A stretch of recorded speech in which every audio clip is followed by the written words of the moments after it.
Hoy vamos a comentar el sacramento de la penitencia. Vamos a empezar. Tendremos varios programas hablando del sacramento de la penitencia, que es muy importante. Pero como siempre, empecemos pidiendo al Espíritu Santo que nos ilumine para que lo comprendamos bien. Ven, oh Espíritu Santo, llena los corazones de tus fieles, enciende en nosotros el fuego de tu amor e ilumina nuestras mentes para que conozcamos todo lo que nos quieres decir y danos luz para que vivamos de acuerdo con todo esto que nos quieres comunicar. Te lo pedimos por Jesucristo nuestro Señor. Amén. Pues vamos a hablar del sacramento de la penitencia. Y recordemos que hasta ahora hemos estado hablando de los sacramentos de la iniciación cristiana, con los cuales habíamos visto que recibimos esa vida nueva en Jesucristo. Pero es muy bueno que tengamos en cuenta lo que nos dice San Pablo. En la segunda carta a los Corintios, capítulo 4, el versículo 7, dice así: pero llevamos este tesoro en vasos de barro, para que la excelencia del poder sea de Dios y no parezca nuestra.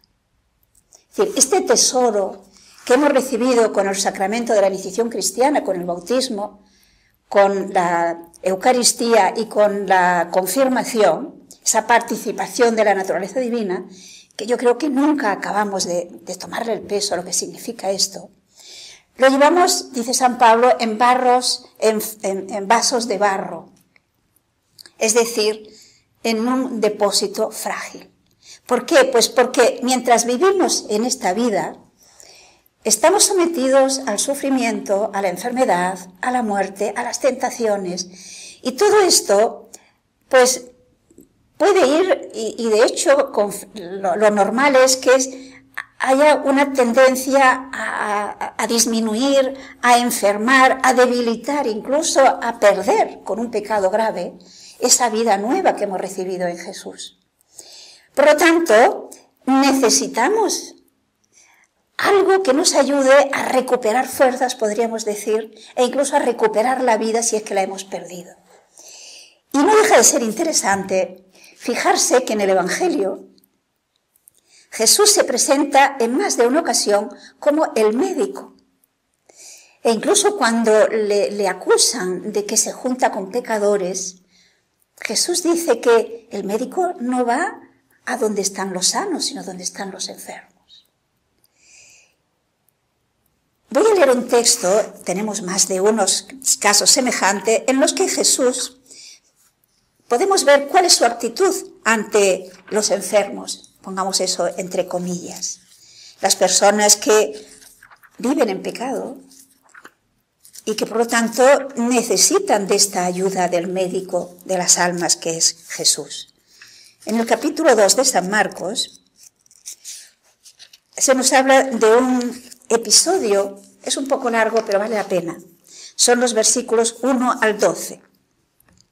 Nos dice así San Marcos: entrando de nuevo, después de algunos días, en Cafarnaúm, se supo que estaba en casa, y se juntaron tantos que ni aun junto a la puerta cabían, y él les enseñaba.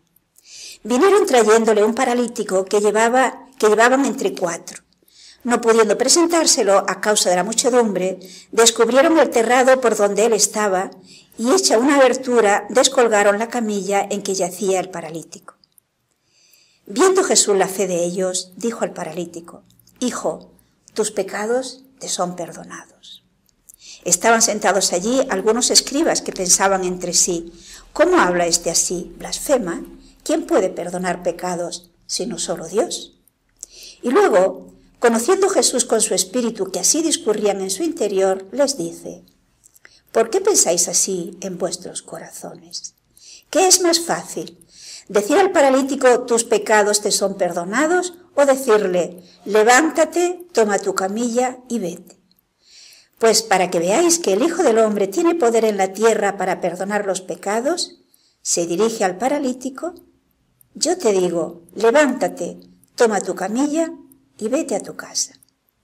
Él se levantó y tomando luego la camilla salió a la vista de todos, de manera que todos se maravillaron y glorificaban a Dios diciendo: jamás hemos visto cosa igual. Fijémonos que aquí tenemos a un enfermo físico, es un paralítico, Pero Jesús ve otra enfermedad que los demás no veían, porque solo Dios la ve. Y para Jesús ve como más grave, más peligrosa para la salvación, para la felicidad de este hombre, esa enfermedad que no se ve, es decir, el pecado, que la otra que sí se ve, que es la parálisis.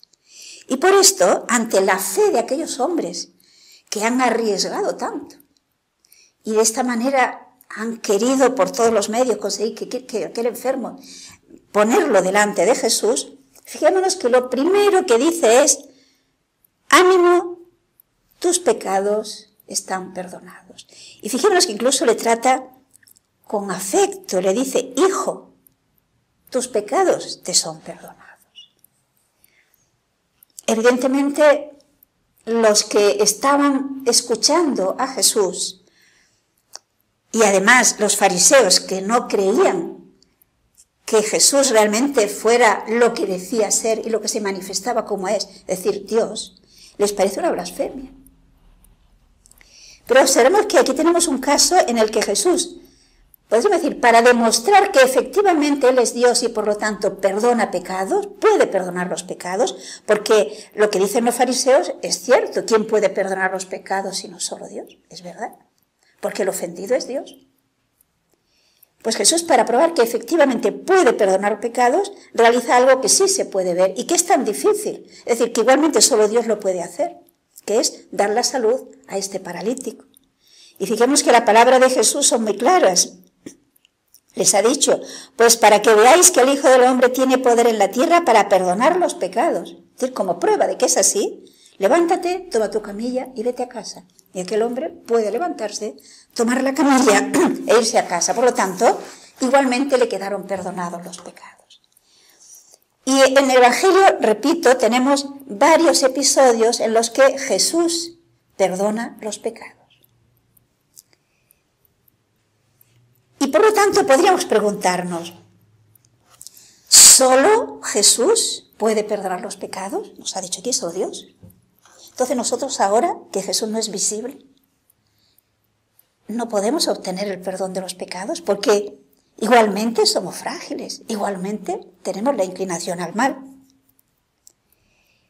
Precisamente para que todos podamos obtener el perdón de los pecados, Jesús instituye la Iglesia e instituye lo que podríamos llamar sacramentos de curación.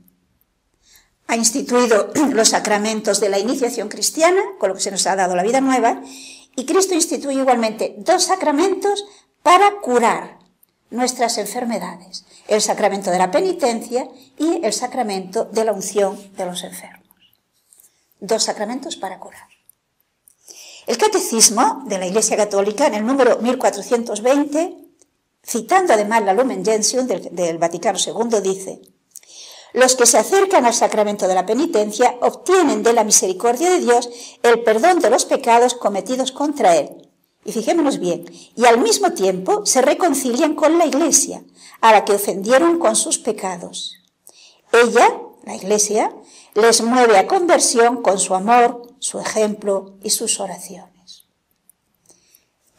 Cristo ha dejado a la Iglesia como medio, esto lo iremos viendo en otros programas, como un instrumento a través de los cuales nosotros podemos obtener, fijémonos bien, que nos ha dicho el Catecismo, no solo la reconciliación con Dios, al que hemos ofendido, sino también la reconciliación con la Iglesia, es decir, la reconciliación con los hermanos.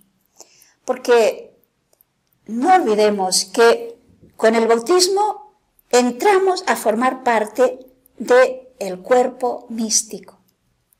Por lo tanto, somos miembros de ese cuerpo místico que es la Iglesia. Y por lo tanto, nuestra vida influye en los demás. Lo queramos reconocer o no lo queramos reconocer. Para el bien, influye para el bien si hacemos el bien, pero para el mal si hacemos el mal. Por lo tanto, el pecado también ofende a la Iglesia, también perjudica a la Iglesia. El sacramento de la penitencia, repito, nos reconcilia con Dios y con la Iglesia. Por esto, al sacramento de la penitencia se le reconoce con distintos nombres.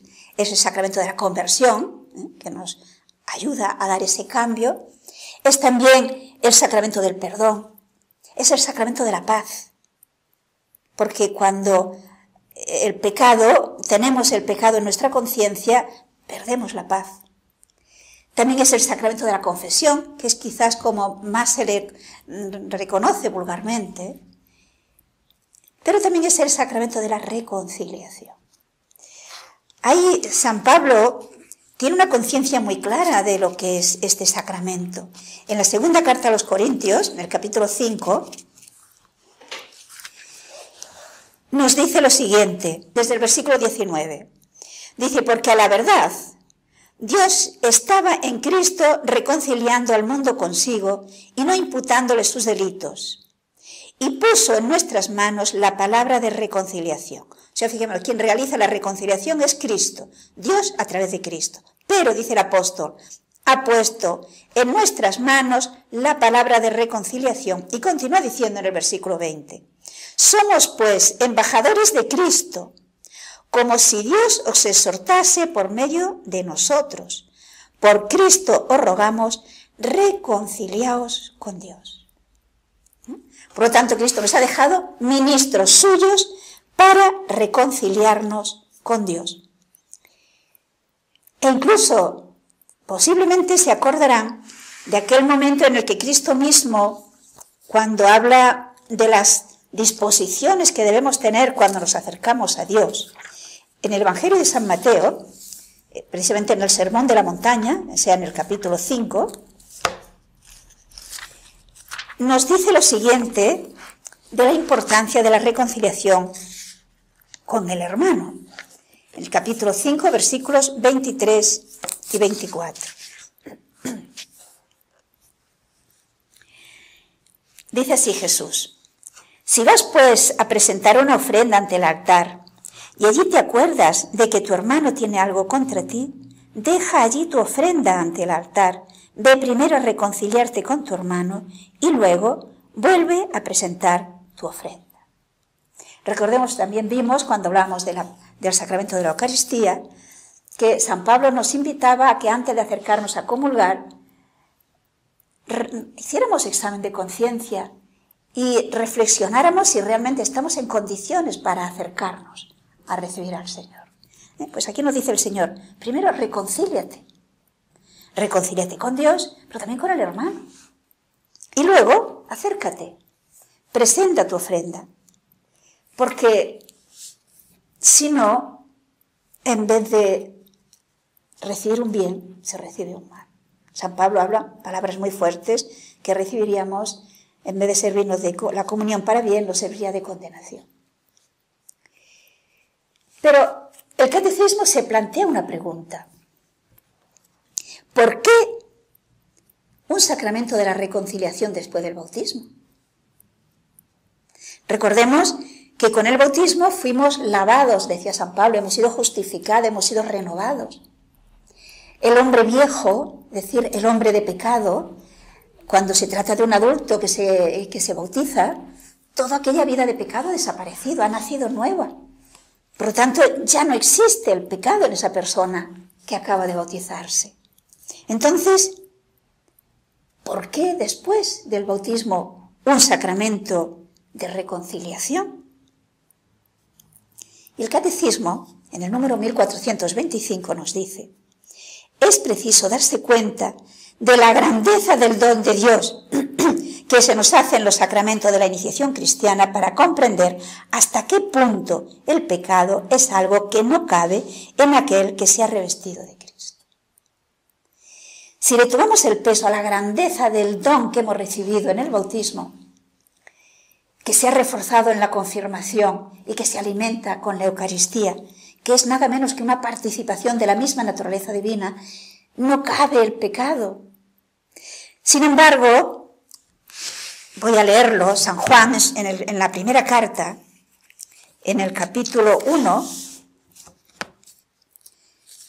nos dice lo siguiente, el versículo 8. Si dijéramos que no tenemos pecado, nos engañaríamos a nosotros mismos y la verdad no estaría en nosotros. es preciso que nos demos cuenta que es cierto, el sacramento del bautismo nos ha dado una vida nueva, una vida que es la vida divina, que por lo tanto es incompatible con el pecado. Pero el bautismo no nos ha sanado de nuestra fragilidad. El bautismo no ha quitado de nosotros la tendencia al pecado que tenemos a causa del pecado original, lo que se llama la concupiscencia. Y por lo tanto, la vida del cristiano es una vida de lucha. Es una vida de lucha contra esas malas tendencias que tenemos en nosotros, contra incluso la influencia del ambiente, que muchas veces es contrario a la voluntad de Dios, en el cual nosotros estamos. Y al hecho de que nosotros somos frágiles. Por lo tanto, Dios lo sabe. Y nos deja este sacramento de la reconciliación, con el cual nos sana, nos renueva las energías e incluso nos resucita si hemos tenido la desgracia de cometer un pecado grave.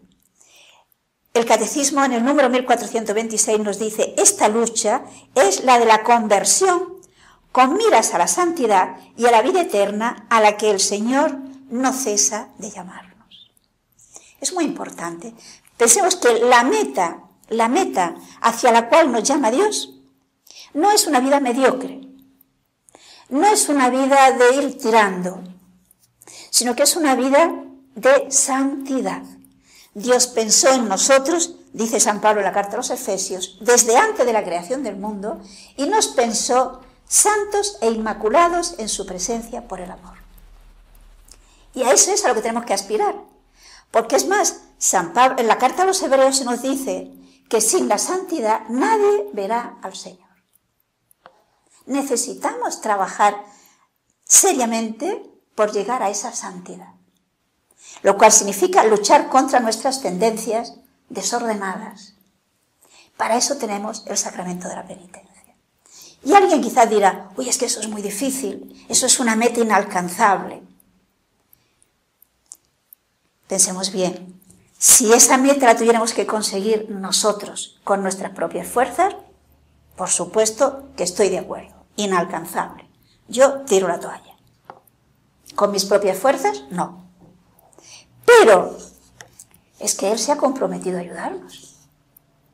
Es que, recordemos, San Pablo dirá: todo lo puedo en aquel que me conforta. Es que es Él el que vive en nosotros y nos alimenta con la Eucaristía. Y nos va dando continuamente gracias actuales. Y una cosa más importantísima: hemos recibido el Espíritu Santo que está en nosotros. Por lo tanto, nosotros lo que tenemos que hacer, ¿qué es? Colaborar con la gracia. Decir que sí. Pero fijémonos qué distinto es luchar por conseguir una meta sin tener asegurada la posibilidad de llegarla, de conseguirla, o tener la certeza de que si yo pongo de mi parte todo lo que puedo, esa meta la voy a conseguir seguro. Esa certeza, que es la que nos da la virtud de la esperanza, hace que saquemos energías renovadas continuamente, porque tenemos la seguridad absoluta de que la meta es asequible, la podemos conseguir. Y una de las causas por la cual Cristo instituye este sacramento es para ayudarnos a conseguirla. Lo importante es valorar el sacramento. Claro que si yo renuncio a los medios que me da que Dios, no lo podré conseguir esa meta. Pero eso ya no depende de Dios, depende de mí, de que no quiero conseguir, no quiero aceptar esos medios que Él me da. Pero si yo los acepto, quien no llega a la santidad es porque no quiere. Así de claro. Y por eso fijémonos que uno de los elementos importantísimos en la predicación de Jesucristo, que ya empezó San Juan Bautista a dirigirse en ese mismo sentido, es una llamada precisamente a eso, a la conversión, a la voluntad de lucha, al esfuerzo por superarse. En el Evangelio de San Marcos, en el capítulo 1, nos habla San Marcos de lo que Cristo comenzó diciendo cuando empezó a predicar. Es capítulo 1, versículos 14 y 15. Nos dice San Marcos: después que Juan fue preso, vino Jesús a Galilea predicando el Evangelio de Dios y diciendo: cumplido es el tiempo y el reino de Dios está cercano. Arrepentíos y creed en el Evangelio. Aquí tenemos la clave. Arrepentirnos, la voluntad decidida de cambiar, y creer en el Evangelio. Y en el Evangelio, entre otras cosas, me dice que tengo la gracia para realmente dar esa conversión, conseguir esa conversión. Tengo la gracia porque es el Señor el que se ha comprometido. Y no perdamos nunca de vista que cuando Dios promete, cumple. No es como nosotros. A veces podemos prometer muchas cosas y luego, quizás incluso porque no podemos, pues no las cumplimos. Pero Dios no es así. Dios puede y quiere. Ahora, fijémonos que esa llamada a la conversión que nos presenta aquí, que realiza a Jesús, que, como digo, también la predicó Juan Bautista y que la sigue predicando la Iglesia, pues podríamos decir que va dirigido a dos clases de público. Unos que son los que no creen en Jesús y que en el momento que reciben ese mensaje, si se convierten, pues reciben el sacramento del bautismo. Con lo cual se les perdona los pecados, como hemos dicho, y comienzan una vida nueva. Recordemos, creo que no hará falta leerlo, en el sermón de San Pedro, el día de Pentecostés, cuando les ha anunciado abiertamente que Jesús, al que ellos habían pedido que crucificaran, ha resucitado y es el Salvador. Recordemos que muchos de los que escucharon a San Pedro preguntaron, maestro, le preguntaron, ¿y ahora qué podemos hacer nosotros? Porque lo que hemos hecho ya está hecho. ¿Qué podemos hacer? La respuesta de Pedro, recordemos que es: arrepentíos y bautizaos. Y efectivamente aquel día se bautizan, nos dice el libro de los Hechos en el capítulo 2, unas 3.000 personas que recibieron esa vida nueva. Pero esa llamada de Cristo, esa llamada a la conversión, también se dirige a los cristianos. Se dirige a los cristianos pidiéndonos una renovación continuada, una lucha continuada hacia esa meta de la santidad. El Catecismo nos dice: este esfuerzo de conversión no es solo una obra humana, lo que les estoy diciendo, no es solo una obra nuestra, humana. Es Dios el que nos está moviendo desde dentro hacia la conversión. Es Dios el que nos está llamando desde el interior de nuestra conciencia hacia esa conversión. Hay una frase de Jesús en el Evangelio de San Juan, cuando habla por primera vez de la Eucaristía, en el capítulo 6, y tiene Jesús unas palabras que son clarísimas al respecto.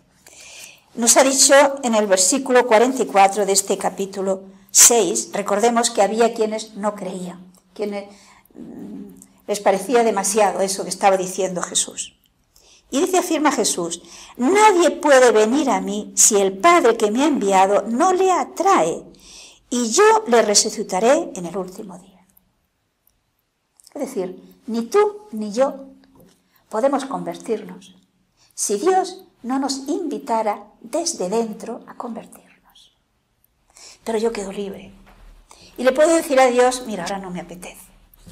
O le puedo decir a Dios: mañana. Qué sé yo, tantas respuestas. Pero si somos generosos y respondemos con prontitud a esa llamada de Dios, que fijémonos bien, esa llamada de Dios no es ni más ni menos que una llamada del amor. San Juan nos dirá: amemos a Dios porque Él nos amó primero.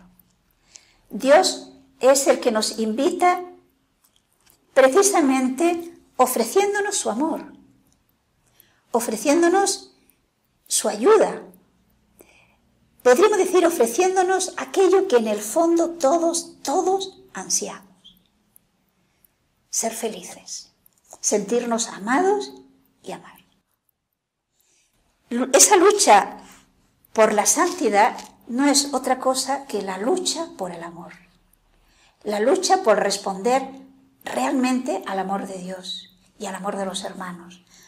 Porque sería bueno que recordemos que el distintivo que Jesús nos ha dejado, a través del cual nos van a reconocer, es precisamente el amor a los hermanos.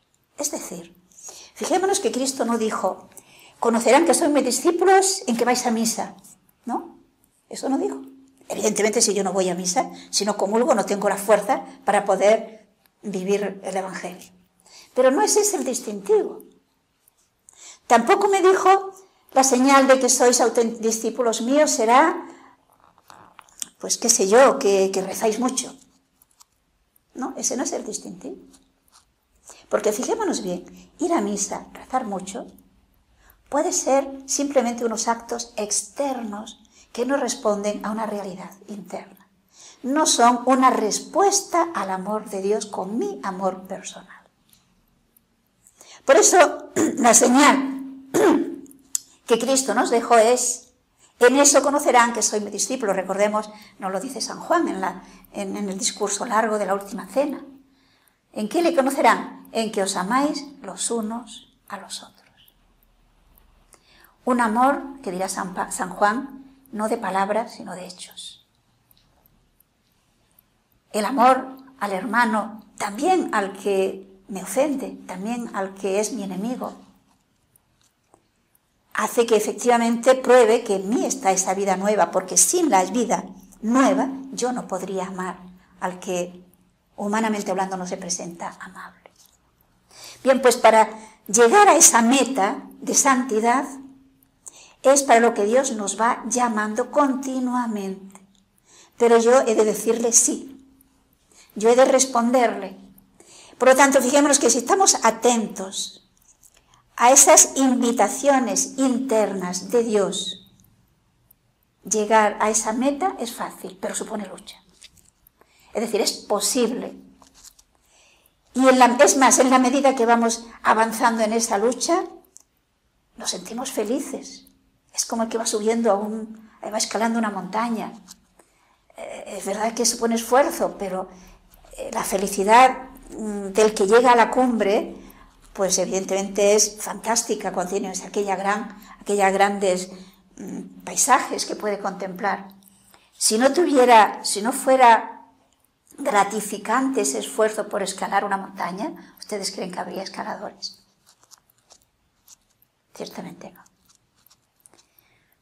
Pues, y no vamos a ser capaces de escalar esa otra montaña que no tiene riesgo físico.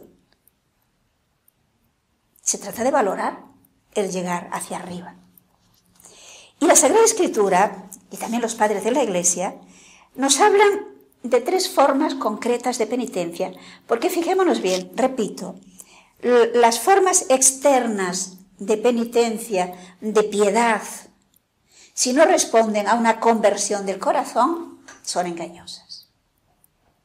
Ahora bien, cuando hay una auténtica conversión del corazón, siempre hay actos externos que manifiestan esa realidad interna. No sé si me explico bien.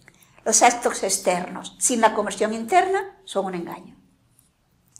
Los actos externos, cuando responden realmente a una conversión interna, son fantásticos. Pero además, esos actos externos, cuando responden a una conversión interna, son auténticos. No son solo para que me vean. No olvidemos, por ejemplo, lo que San Jesucristo mismo nos dirá, de que no hagamos las cosas para que nos vean. En el Evangelio de San Mateo nos dirá que cuando des limosna, que la mano derecha no sepa lo que ha hecho la izquierda, o al revés. Que cuando ayunemos no pongamos cara larga para que todo el mundo vea que estamos ayunando, sino que perfumemos nuestra cara y tengamos aspecto alegre. Porque lo hacemos para que lo vea Dios, no para que lo vean los hermanos. Pero, insisto, la Sagrada Escritura nos hablará de que hay una serie de actos externos de penitencia que agrada a Dios. ¿Y cuáles son estos? La Iglesia también los recuerda, son 3. El ayuno, la oración y la limosna. Y lo dice la misma Sagrada Escritura. Voy a leer solo un texto que lo tenemos en el libro de Tobías.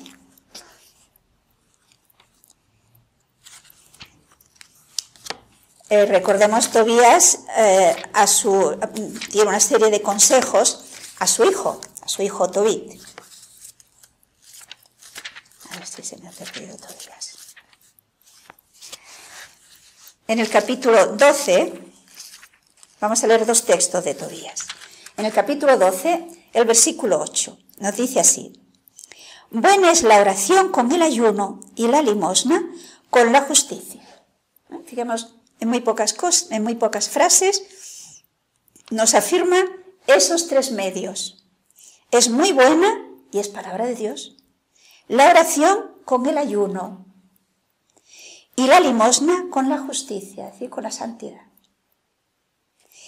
Y en el mismo libro de Tobías, en el capítulo 4, como decía, en los consejos que da su hijo, le dice a Tobit, es los versículos, capítulo 4, versículos 7 al 11. Según tus facultades, haz limosna y no se te vayan los ojos tras lo que des. No apartes el rostro de ningún pobre, y Dios no los apartará de ti. Si abundares en bienes, haz de ellos limosna. Y si estos fueren escasos, según esa tu escasez, no temas hacerla. Con esto atesoras un depósito para el día de la necesidad. Pues la limosna libra de la muerte y preserva de caer en las tinieblas. Y es un buen regalo la limosna en la presencia del Altísimo para todos los que la hacen. Yo invitaría a que lean despacio estos consejos de Tobías a su hijo. Repito, es el capítulo 4, los versículos 7 al 11. Observemos que incluso dice que si tiene escasez de bienes materiales, que de esa escasez dé limosna. Y fijémonos bien, esa limosna será un depósito para el día de la necesidad. Es decir, es como un ahorro que haces, que la vas a encontrar. En el momento de la necesidad vas a encontrar que aquella limosna te ha servido de algo, porque Dios no se deja vencer en generosidad. Entonces, estos son medios externos que revelan una realidad interna. Y el Catecismo en el número 1431 nos dirá: la penitencia interior, es decir, esa conversión del corazón, es una reorientación radical de toda la vida, un retorno, una conversión a Dios con todo el corazón, una ruptura con el pecado, una aversión al mal con repugnancia hacia las malas acciones que hemos cometido. Al mismo tiempo comprende el deseo y la resolución de cambiar de vida, con la esperanza de la misericordia divina y la confianza en la ayuda de la gracia. Es decir, observemos que ese cambio, si hay una auténtica conversión, no se debe hacer por miedo a las consecuencias de pérdida, digamos, de condenación eterna, o incluso de que pueden ser mal vistos ante los demás, sino como una manera de responder a ese amor de Dios que no merece esa respuesta de nuestra parte, sabiendo que Dios en su infinita misericordia no nos va a echar en cara ese pecado que hemos cometido, sino que como el hijo pródigo nos va a colmar de besos, nos va a rodear con sus brazos y nos va a colmar de sus dones. Por eso nos dará, tenemos la confianza de esa ayuda de su gracia. Porque no olvidemos, es Dios, repito, quien nos da la gracia para que nos convirtamos. Si Dios no nos diera la gracia, efectivamente no podríamos convertirnos. Y en el número 1432, el mismo Catecismo nos dice: al descubrir la grandeza del amor de Dios, cuando nos damos cuenta de esa realidad, nuestro corazón se estremece ante el horror y el peso del pecado. El corazón humano se convierte mirando al que nuestros pecados traspasaron. Porque si Cristo se dejó traspasar por nuestros pecados, es por puro amor. No deja de ser interesante una frase del Papa Francisco que dice que Dios nos juzga con el amor. Si acogemos su amor, encontramos la salvación. Si rechazamos su amor, encontramos la condenación. Pero Dios lo que nos ofrece es su amor. Y es precisamente el Espíritu Santo el que nos mueve desde dentro a arrepentirnos. Por lo tanto, yo querría terminar este tema invitando a que nos dejemos mirar por esa mirada de Cristo, aquella mirada que experimentó Pedro cuando estaba negándole. ¿Nos acordamos? Aquella terrible noche del Jueves Santo. Pedro se sintió mirado por Jesús. ¿Cómo miraría Jesús a Pedro? ¿Reprochándole algo? No. Fue una mirada de amor que llegó al corazón de Pedro y hizo que Pedro entrara dentro de sí y se marchara llorando. Si nosotros nos dejamos mirar por Jesús, nos dejamos interpelar por ese amor misericordioso que nunca humilla, sino que siempre acoge y perdona, nuestra conversión seguro que será profunda y total. Y tenemos el remedio, repito, en el sacramento de la penitencia, que recibiremos aquellas palabras: yo te perdono tus pecados.